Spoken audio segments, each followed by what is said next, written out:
Hello बच्चों, science वाले गुरुजी में एक बार फिर से आपका बहुत बहुत स्वागत है। आज की इस वीडियो में हम साइंस का क्लास 10th का चैप्टर नंबर 2 स्टार्ट करने वाले हैं। 1 नंबर चैप्टर है, पहले ही अपलोड कर दिया है और उसका वीडियो और नोट्स पीडीएफ दोनों ही टेलीग्राम पर अपलोड कर रखे हैं। आज हम सेकंड चैप्टर पढ़ेंगे, अम्ल, क्षार एवं लवण। जितने भी कॉन्सेप्ट होंगे आज की इस वीडियो में क्लियर करेंगे। अगर आज के एक पार्ट में नहीं होता तो सेकंड पार्ट का भी इसका अपलोड कर देंगे। तो अपन स्टार्ट करते हैं, अम्ल, क्षार एवं लवण क्या होते हैं। तो बच्चों, आपको पता है कि अम्ल क्या होते हैं। सबसे पहले तो अपन अम्ल के बारे में ही बात कर लेते हैं। अम्ल क्या होते हैं बच्चों, तो आपके क्वेश्चन आ जाए कि अम्ल की विशेषताएं बताइए। तो सबसे पहले बताना है कि अम्ल क्या होते हैं, स्वाद में खट्टे होते हैं। पहली विशेषता होगी अम्ल स्वाद में क्या होते हैं बच्चों, खट्टे होते हैं। दूसरी होती है कि अम्ल होते हैं वो नीले लिटमस पत्थर को क्या कर देते हैं, लाल कर देते हैं बच्चों। नीले को क्या कर देंगे, लाल कर देंगे।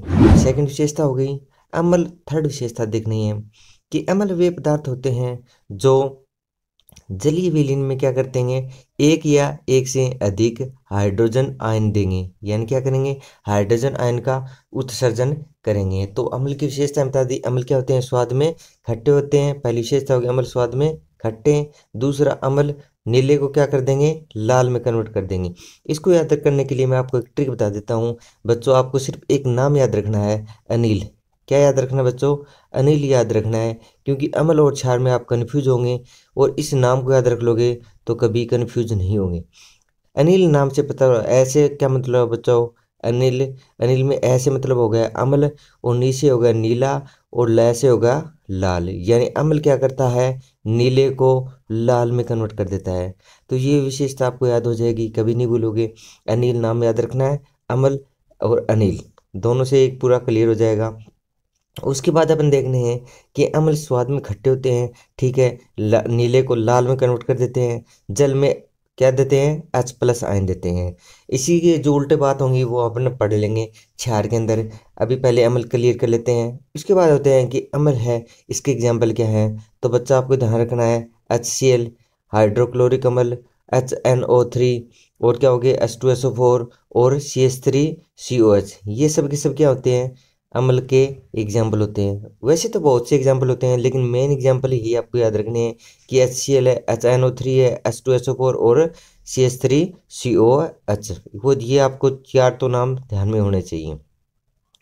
उसके बाद आता है बच्चों कि कुछ प्राकृतिक पदार्थों में पाए जाने वाले अम्ल, यानी कुछ जो अपने पास जो प्रकृति में जो पदार्थ है जो हम डेली में यूज करते हैं, उनमें कौन कौन सा अम्ल पाया जाता है, जो अपने घरेलू में यूज में करते हैं, उनके नाम ध्यान में होने चाहिए आपको।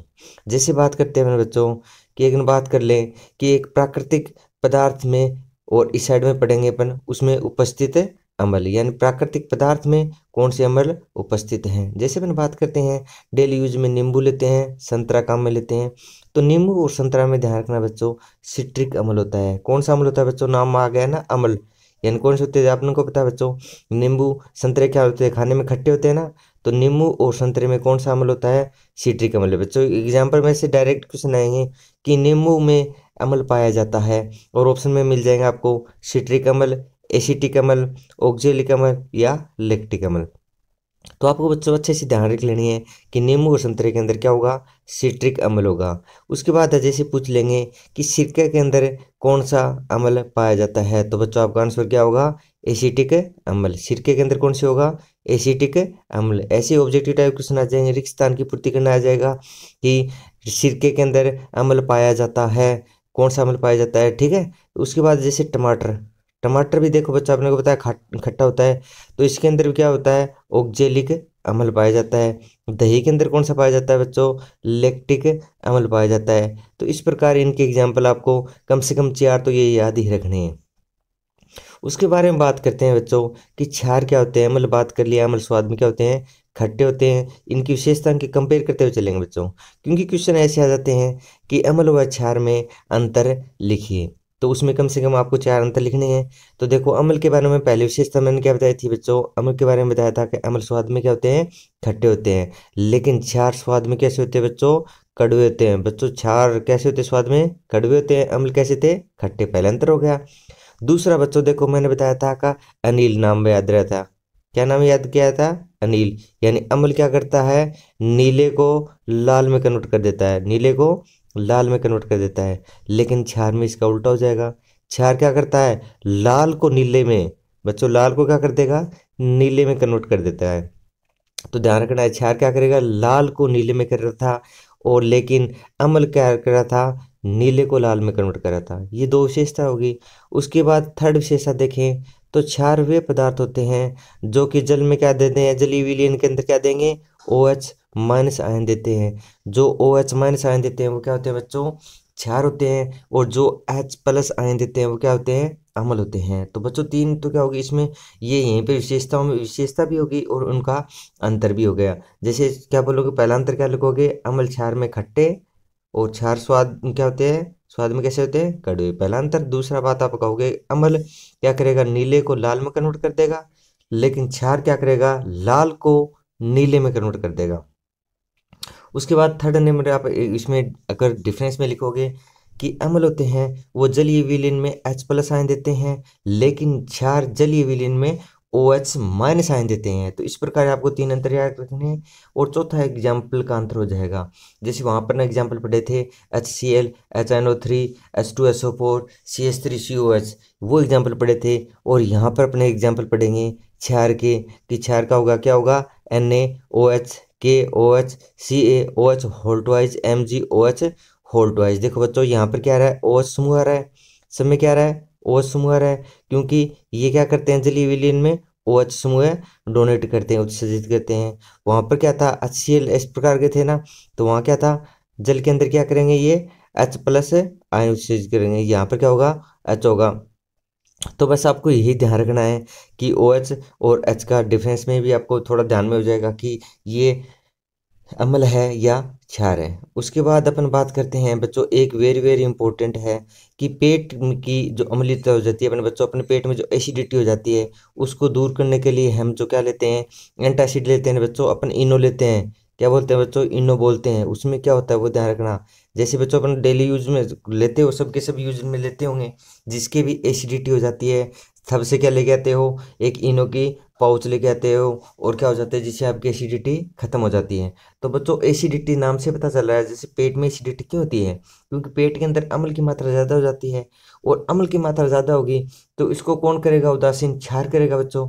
तो उदासीन क्षार करेगा, उसके लिए हम क्या लेंगे, यही क्षारक का यूज करेंगे, किसके रूप में यूज करेंगे, इसके रूप में, एंटा एसिड के रूप में, यानी अम्लीयता को कम करने के रूप में। तो ये ध्यान से इंपॉर्टेंट, वेरी वेरी इंपॉर्टेंट है बच्चों। ऐसे एग्जाम्पल में क्वेश्चन ऐसे पूछते रहते हैं कि कौन सा है वो एंटासिड के रूप में काम आता है। तो पेट की अम्लीयता को दूर करने के लिए MgOH होल ट्वाइस को यूज में लेते हैं, जिसे मिल्क ऑफ मैग्नीशिया बोलते हैं बच्चों। क्या बोलते हैं इसको, milk of magnesia, magnesium hydroxide. इसका रासायनिक नाम क्या है बच्चों, मैग्नीशियम हाइड्रोक्साइड। और इसको दूसरे एक और नाम से भी किसे बोलते हैं, मिल्क ऑफ मैग्नीशिया।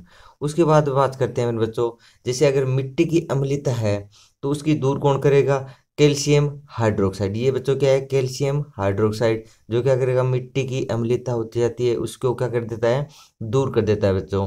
तो ये दोनों पॉइंट आपको वेरी वेरी इंपॉर्टेंट करके ध्यान में रखने हैं, क्योंकि बच्चों ऑब्जेक्टिव टाइप क्वेश्चन ज़्यादा आने वाले हैं 10th क्लास में इस बार। जो पेपर का जो पैटर्न है 2024 का, उसमें लगभग छोटे छोटे क्वेश्चन का बहुत ज़्यादा महत्व रहेगा। तो इसलिए आप छोटे छोटे क्वेश्चन पे बहुत ज़्यादा ध्यान रखना है, छोटे छोटे क्वेश्चन को एक भी मिस नहीं करना। और इसमें जितने भी चैप्टर में होंगे छोटे छोटे क्वेश्चन है वो अलग से आपको क्या मिलेंगे, उसको हेडलाइट मिलेंगे, उस अच्छे से उसको कवर करते रहना। उसके बाद बात करते हैं बच्चों, जैसे अमल और क्षार के बारे में बात कर लिया, अब हम बात करेंगे कि सूचक क्या होते हैं बच्चों। नाम से पता चल रहा है सूचक, सूचक का मतलब सूचना देने वाले। क्या होता है बच्चों, सूचना देने वाले, यानी वे पदार्थ होंगे ना जो क्या बता देंगे कि अम्ल और क्षार। हमें कैसे पता चलेगा कि ये अम्ल है या क्षार है, इसके लिए कोई ना कोई हमें सूचना देने वाला होना चाहिए ना, वही क्या होंगे, ये सूचक होंगे। यानी इसका उपयोग करके हम किसी पदार्थ को ये देख सकते हैं कि ये अम्ल है या क्षार है। वैसे टेस्ट तो कर नहीं सकते, क्योंकि क्या होता है, कुछ ऐसे भी केमिकल्स होते हैं जैसे एसिड होते हैं, तो वो क्या होते हैं, एसिड अम्लित होते हैं बच्चों। एसिड अम्ल क्या बोलते हो, अम्ल को इंग्लिश में क्या बोलते हो, एसिड बोलते हो। तो क्या होता है, वो क्या कर सकते हैं, अपने स्किन को जला भी सकते हैं। तो उनको अपन टेस्ट ऐसे कर नहीं सकते, तो उसके लिए अपन क्या उपयोग करते हैं, सूचक का उपयोग करते हैं बच्चों। किसका उपयोग करते हैं, सूचक का। तो सूचक क्या होते हैं, यहाँ से समझते हैं अपने कि ऐसे पदार्थ जो विलयन में अम्ल और क्षार की उपस्थिति का क्या बताते हैं, पता करते हैं, यानी उपस्थिति को रंग परिवर्तन द्वारा या गंध परिवर्तन के द्वारा सूचित करते हैं। उसे क्या कहते हैं बच्चों, सूचक कहते हैं। यानी ये पदार्थ क्या होते हैं, ये क्या होते हैं, पदार्थ होते हैं बच्चों, जो क्या करेंगे, जैसे किसी किसी मान लो इस बीकर के अंदर क्या है, ये अम्ल है या क्षार है, इसका पता करना है, तो इसको इन पदार्थों को यूज करते हैं। ठीक है, इन पदार्थों से हमें क्या पता चल जाएगा कि ये अम्ल है या क्षार है। तो ये ध्यान रखना बच्चों, क्या होते हैं सूचक, क्या होंगे, वे पदार्थ होंगे जो क्या करेंगे, विलयन में अम्ल व क्षार की उपस्थिति का क्या बता देंगे, पता बता देंगे। कैसे बताएंगे, इनमें या तो क्या होंगे, उन जो सूचक होंगे ना बच्चों, ये सूचक इनमें क्या होंगे, या तो वो इनका क्या हो जाएगा, रंग चेंज हो जाएगा, या इनमें क्या हो जाएगी, गंध चेंज हो जाएगी। उस हिसाब से अपने पता लगा लेंगे कि ये अम्ल है या क्षार है। अब बात करते हैं बच्चों सूचक के प्रकार, यानी सूचक है ये जो भी अपनी बता रहे हैं, सूचक सूचना देंगे अम्ल है या क्षार है, ये क्या कोई अलग अलग प्रकार के भी होते हैं, किसने होते हैं वो देखते हैं। तो सबसे पहले बात करते हैं मेरे बच्चों प्राकृतिक सूचक। कौन से बच्चों, प्राकृतिक सूचक, जो हमें प्रकृति से ही प्राप्त है, यानी कोई मानव ने नहीं बनाया है, जो हमें प्रकृति में उपस्थित है वैसे सूचक, यानी हमारे घरों में, हमारे आसपास में हर जगह जो प्राकृतिक रूप से सूचक मिलते हैं, उनके बारे में बात करते हैं। यानी देखो डेफिनेशन में क्या है कि वे सूचक जो प्राकृतिक स्रोतों से प्राप्त होते हैं उसे क्या कहते हैं, प्राकृतिक सूचक कहते हैं, यानी जो हमें प्रकृति से ही मिल रहे हैं। जैसे देख लो बच्चों, एग्जाम्पल देखने से आपको पता चल जाएगा, लिटमस, लिटमस को भी बताते हैं, लिटमस क्या होता है। हल्दी देख लो बच्चों, पत्ता गोभी देख लो, पिटूनिया, ये जेरोनियम, ये सब के सब क्या होते हैं बच्चों, प्राकृतिक सूचक होते हैं। अब बताते तो बच्चों कि ये लिटमस क्या होता है, वेरी वेरी इंपॉर्टेंट करके लिख लेना, लिटमस क्या होता है। लिटमस बच्चों क्या होता है, लिटमस एक बैंगनी रंग का क्या होता है, लिटमस विलियन है वो बैंगनी रंग का क्या होता है, कि रंजक होता है। कैसा रंग का होता है लिटमस, बैंगनी रंग का होता है। जो थेलोफाइटा समूह होता है बच्चों, पादप समूह है थेलोफाइटा के, जो लाइकेन पादप है ना, इसे प्राप्त किया जाता है। यानी बच्चों समझो, ये चीज़ समझो कि जो ये लाइकेन होते हैं ना बच्चों, इसके अलावा मैं कुछ एक्स्ट्रा पॉइंट बताता हूँ आपको लाइकेन के बारे में, क्योंकि लाइकेन वो वेरी वेरी इंपॉर्टेंट है। लाइकेन बच्चों, एक तो लाइकेन में आपको ये ध्यान रखना है कि लाइकेन होता है ना, वो किस में होता है, थेलोफाइटा समूह से प्राप्त होता है। बच्चों किससे होता है, थेलोफाइटा समूह से प्राप्त होता है। यानी लिटमस है ना, ये जो अपन लिटमस से बात करते हैं ना बच्चों, ये लाइकेन पौधे से प्राप्त होता है। लाइकेन, लाइकेन क्या होता है बच्चों, लाइकेन ध्यान रखना अपना, कवक और शैवाल का क्या होता है, सहजीवन होता है बच्चों। कवक और शैवाल मिलकर क्या बनाते हैं, लाइकेन का निर्माण करते हैं, और उससे क्या प्राप्त होता है बच्चों, लिटमस प्राप्त होता है। उसके बाद में बात करते हैं अपने बच्चों, ये तो हो गए प्राकृतिक सूचक, और उसके बारे में लिटमस में भी बता दिया। उसके बाद अपन बात करते हैं कि प्राकृतिक सूचक के अलावा कुछ ऐसे भी सूचक होंगे जिन्होंने मानव ने प्रयोगशाला में बना रखे हैं, तो उसे अपन क्या बोलेंगे, संश्लेषित सूचक या कृत्रिम सूचक बोल सकते हैं। इसको क्या बोल सकते हैं बच्चों, कृत्रिम सूचक भी बोल सकते हैं, क्योंकि ये किसी इन क्या करा है, वैज्ञानिकों ने सूचक का निर्माण किया है। तो इसके बारे में क्या डेफिनेशन होगी, देखो बच्चों, यानी वे सूचक जो रासायनिक रूप से तैयार किए गए हैं, यानी क्या किए हैं, लैब में तैयार हुए हैं, रासायनिक रूप से तैयार किए गए, उन्हें क्या कहते हैं बच्चों, संश्लेषित सूचक कहते हैं। तो बच्चों डायरेक्ट ऐसे क्वेश्चन आते हैं, नाम याद रखना कि संश्लेषित सूचक का नाम लिखिए। तो आपको ये दो नाम याद रखने, एक तो क्या होता है मेथिल ऑरेंज, और एक होता है फिनोफ्थेलिन। यानी एक तो फिनोफ्थेलिन और एक मेथिल ऑरेंज, कैसे सूचक है ये, कृत्रिम सूचक है बच्चों। कैसे हैं, कृत्रिम बोलो या संश्लेषित। और उसमें आपको एक इंपॉर्टेंट याद रखना है लिटमस का, यानी प्राकृतिक में लिटमस का याद रखना है, हल्दी पत्ता गोभी तो याद हो जाएंगे, लेकिन लिटमस का याद रखना है, प्राकृतिक होगा। और अगर बात करूँ संश्लेषित की, तो दोनों के नाम याद रखने हैं बच्चों, मेथिल ऑरेंज और फिनोफ्थेलिन, दोनों ही इंपॉर्टेंट है, दोनों को याद कर लेना बच्चों। एक तो आप है ना वीडियो को लाइक भी नहीं करते, ना ही चैनल को सब्सक्राइब करते हैं बच्चों। अगर आपको ये चीज़ बता दी है कि इस चैनल पर आपको पूरे पूरे जो साइंस की पीडीएफ भी मिलेगी, और जितने भी जो चैप्टर हैं उसका एक्सप्लेनेशन वीडियो मिलेगा। यानी क्योंकि जो फर्स्ट जो चैप्टर है उसका मैंने कंप्लीट करवा दिया है, और चैनल पर अपलोड भी कर रखा है, और टेलीग्राम चैनल पर उसमें जो लिंक भी डाल रखा है कि कहाँ से आप पीडीएफ डाउनलोड कर सकते हो फर्स्ट चैप्टर की। वैसे ही इस सेकंड चैप्टर की मैं टेलीग्राम में डिस्क्रिप्शन में लिंक दे दूंगा टेलीग्राम का, वहाँ से आप इस चैप्टर का भी डाउनलोड कर सकते हो। इसी प्रकार पूरे पूरे 13 चैप्टर है, सब के सब आपको पीडीएफ मिल जाएगी और वीडियो भी मिल जाएगा, यानी बिल्कुल फ्री में आपको सब कुछ मिलने वाला है। तो बच्चों आपको ये बोलने की ज़रूरत है क्या, कि आप लाइक करो। ये तो आपका खुद का भी दायित्व बनता है ना कि इतने अच्छे अच्छे नोट्स मिल रहे हैं, अच्छा वीडियो मिल रहा है, तो खुद भी लाइक करते हैं सभी। तो वीडियो को लाइक करना चाहिए आपको, चैनल को सब्सक्राइब करना लेना चाहिए, अपने यार दोस्त है, आस पड़ोस है, छोटे भाई बहन है, जो भी है उनको सबके सब ये चीज़ फॉरवर्ड कर सकते हो। क्योंकि ये क्या है कि जब बच्चे वे जो इंटेलिजेंट है उनके भी लिए काम के आने वाली चीज़ है, लेकिन जो कमज़ोर बच्चे हैं उनके लिए तो ये बहुत ही कारगर चीज़ है। क्योंकि जो पूरा सिलेबस नहीं पढ़ सकते वो इन शॉर्ट चीज़ों को तो पढ़ सकते हैं और अच्छे परसेंटेज भी ला सकते हैं। ये चीज़ नहीं है कि अच्छे परसेंटेज नहीं ला सकते, क्योंकि इसमें हर चीज़ कवर हो जाएगी। इसमें बस ये सोच सकते हो कि डायग्राम नहीं बने हुए, बाकी ये सब के सब पूरे पूरे सिलेबस इसमें कंप्लीट हो जाएगा। तो बच्चों बार बार नहीं बोलने वाला, चैनल को अभी सब्सक्राइब करो, पहले चैनल को सब्सक्राइब करो, वीडियो को लाइक करो और अपने यार दोस्तों को शेयर करो, कमेंट करके बताओ वीडियो कैसा लगा।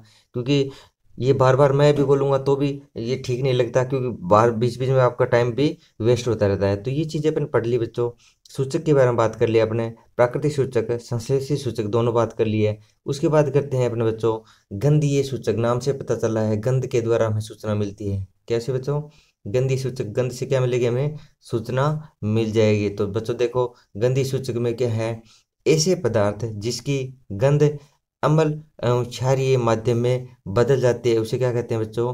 गंधीय सूचक कहते हैं। जैसे बात करते हैं अपन, प्याज का रस है ले लो, चाहे वेनिला का रस ले लो, ठीक है, तो वेनिला का जूस ले लो, जब प्याज का जूस ले लो, इन सब का अपन जूस लेंगे और उसके अंदर अम्ल के अंदर और क्षार के अंदर मिलाएंगे, तो क्या करेंगे, हमें गंधीय सूचक से उसे क्या अपने सूचना मिल जाएगी कि ये अम्ल है या क्षार है। यानी सबकी अलग अलग विशेषता होगी कि अम्ल, अगर अम्ल के अंदर अपन प्याज का रस डाल रहे हैं तो उसमें गंध अगर चेंज होगी या नहीं होगी, वो सब की सब अलग अलग क्या होता है, फॉर्मेट होते हैं उनके। उसके बाद में बात करते हैं बच्चों, ये यहाँ पर देखो, ये इस लिंक को डाउनलोड कर लेना है बच्चों। इस पे जो सब कुछ क्या मिलने वाली है, इस लिंक पर आपको क्या मिलने वाली है, पीडीएफ वीडियो सब के सब इसी पे मिलने वाली है। तो बार बार नहीं बताने वाला बच्चों, अपने यार दोस्तों को फॉरवर्ड कर दो, सबको ये इस लिंक के बारे में जल्दी से बता दो। उसके बारे में बाद में बात करते हैं बच्चों। अपना है नेक्स्ट टॉपिक चलने वाला है, एक मिनट सॉरी बच्चों थोड़ा सा यहाँ, हाँ, उसके बाद अपने वाला चलने वाला है अम्लों के गुण धर्म। यानी अम्लों के गुण धर्म बच्चों अभी मैंने बता दी जितने, वो भी अम्लों के गुण धर्म ही है कि अम्ल क्या होते हैं, स्वाद में क्या होते हैं, खट्टे होते हैं, जल में क्या देते हैं, H+ आयन देते हैं, तीसरा नीले को क्या कर देते हैं, लाल में कन्वर्ट कर देते हैं। और एक और याद भी कर सकते हो कि जो जल में क्या होते हैं, विद्युत के क्या होते हैं, चालन करते हैं। यानी ये क्या होता है, जल में विद्युत का क्या कर देंगे, चालन कर देंगे। अब क्षारकों के गुणधर्म क्या होते हैं बच्चों, ऐसे ही डायरेक्ट क्वेश्चन आते हैं कि अम्ल के गुणधर्म क्या होते हैं, क्षारक के गुणधर्म क्या होते हैं। ऐसे शॉर्ट शॉर्ट क्वेश्चन आने वाले हैं, क्योंकि लगभग अब इस बार तो लगभग शॉर्ट ही क्वेश्चन नहीं चलेंगे, निम्नात्मक और दीर्घ उत्तरात्मक तो क्वेश्चन बहुत कम आने वाले हैं। तो ये छोटे छोटे क्वेश्चन आप दिमाग में बिठा लो अच्छे से। उसके बाद अपन क्षारकों के गुणधर्म भी बात करेंगे कि क्षारकों के गुणधर्म क्या होते हैं, स्वाद में क्या होते हैं, कड़वे होते हैं, ये जल में घुलनशील OH आयन देते हैं, नील लाल को क्या कर देंगे, ये नीला कर देंगे, और ये छूने पर साबुन जैसे चिकने होते हैं बच्चों। आपसे क्वेश्चन आ जाए कि क्षारक कौन से होते हैं जो छूने पर साबुन जैसे चिकने महसूस करते हो, आपको क्या होते हैं, क्षारक होते हैं बच्चों।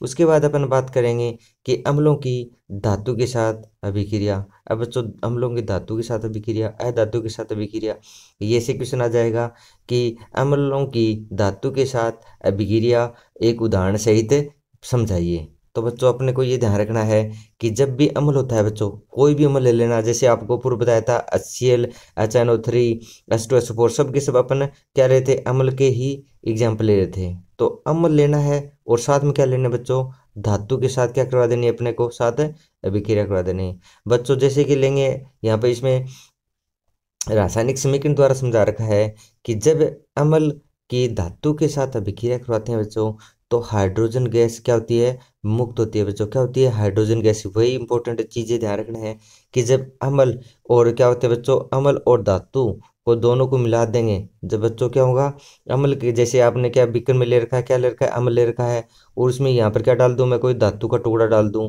यहाँ पर मैंने क्या डाल दिया, धातु का टुकड़ा डाल दिया। तो ये अम्ल और धातु आपस में रिएक्शन करेंगे, अभिक्रिया करेंगे और क्या निकाल देंगे, हाइड्रोजन गैस उत्सर्जित कर देंगे बच्चों। क्या करेंगे, हाइड्रोजन गैस उत्सर्जित करेंगे। यानी ये लिखा हुआ है कि जब धातु और तनु अम्ल है ना, उनको मिला दिया जाए, यानी जोड़ दिया जाए ना, एक बीकर में कर दिया जाए ना, तो क्या बनेगा, धातु लवण बन जाएगा और साथ में कौन सी गैस उत्सर्जित होगी, हाइड्रोजन गैस। तो बच्चों ऐसे शॉर्ट क्वेश्चन आ जाएंगे कि अम्लों की धातु के साथ अभिक्रिया करवाने पर कौन सी गैस उत्सर्जित होती है। ऑप्शन में दे देंगे हाइड्रोजन, ऑक्सीजन, नाइट्रोजन या कार्बन डाइऑक्साइड। तो इस प्रकार भी आपको ध्यान रखने हैं। अब देखो इसके एग्जाम्पल से समझो कि एग्जाम्पल दे रखे हैं, धातु है ये बच्चों, ये क्या होती है, जिंक धातु होता है, और Fe भी क्या होती है, धातु होते हैं। और ये क्या होते हैं, दोनों ही अम्ल होता है, H2SO4 हो चाहे HCl, दोनों अम्ल है। इसको क्या करें, दोनों को मिक्स करेंगे। तो पहले ऊपर वाले अभिक्रिया देखते हैं कि जब जिंक धातु को H2SO4 यानी सल्फ्यूरिक अम्ल में मिला देते हैं। बच्चों सल्फ्यूरिक अम्ल, जैसे ये ले रखा है मैंने सल्फ्यूरिक अम्ल, क्या ले रखा है, सल्फ्यूरिक अम्ल ले रहा है, और मैं यहाँ पर क्या डाल रहा हूँ, जिंक धातु को इसके अंदर डाल दिया। जैसे ही जिंक धातु को डालूंगा तो इस अम्ल के साथ ये क्या करेगी, अभिक्रिया करेगी, और अभिक्रिया करने के बाद में जो क्या बना लेगा, ZnSO4 यानी जिंक सल्फेट बन जाएगा, और साथ में क्या बनेगी, हाइड्रोजन गैस बनेगी, और गैस क्या हो जाएगी, यहाँ से उत्सर्जित हो जाएगी। इसी प्रकार नेक्स्ट एग्जाम्पल है, जब क्या करते हैं, HCl होता है बच्चों, टॉयलेट वाला जो एसिड वाला होता है, वही चीज़ मान लो। इसी के अंदर क्या मैं डाल रहा हूँ, लोहे का टुकड़ा डाल दूँ, तो क्या आएगा, ये क्या बना लेगा, FeCl2 बना लेगा। ठीक है, और साथ में क्या, कौन सी गैस रिलीज होगी, हाइड्रोजन गैस रिलीज हो जाएगी। तो इस प्रकार बच्चों ये मैंने यहाँ तक तो आपको करवा दिया है। उसके बाद अपना नेक्स्ट आता है कि उसकी, ये तो अपना पढ़ा था, क्या पढ़ा है बच्चों, कि अम्लों की धातु के साथ अभिक्रिया। बच्चों इसे ध्यान रखना है, अम्लों की धातु के साथ अभिक्रिया करवाने पर क्या बनेगा, धातु लवण, और क्या बनेगी, हाइड्रोजन गैस बनेगी। और अब कोई भी धातु भी ले सकते हो और किसी भी प्रकार का अम्ल ले सकते हो, अभिक्रिया करवा के देख लेना, सब में क्या बन रही है। देखो क्या होते हैं, ये सब के सब क्या है, लवण है बच्चों, ये क्या है, सब के सब लवण है। तो ये क्या बन गए, लवण बन गए, ये सब के सब क्या हो गए, लवण हो गए, और साथ में ये हाइड्रोजन गैस हो गई। ये क्या है, अम्ल है, और ये क्या है, धातु है। तो इसी प्रकार आपसे और भी आप अभिक्रिया करके देख सकते हो। ठीक है बच्चों, ये तो होगी अम्ल की। अब अपन बात करते हैं क्षारक की। अब अपन पहले किया था, धातु के साथ किसकी अभिक्रिया की थी, धातु के साथ अपन अभिक्रिया की थी अम्ल की। लेकिन अब क्या करके देखते हैं, क्षारक वाले बच्चों, क्या करने से देते हैं, क्षारक यानी क्षारों की धातु के साथ अभिक्रिया करते हैं, तब देखते हैं क्या बनता है, वो भी देख लेते हैं। जैसे वहाँ पहले हाइड्रोजन गैस बनी थी, अब यहाँ देखते हैं क्या बनेगा।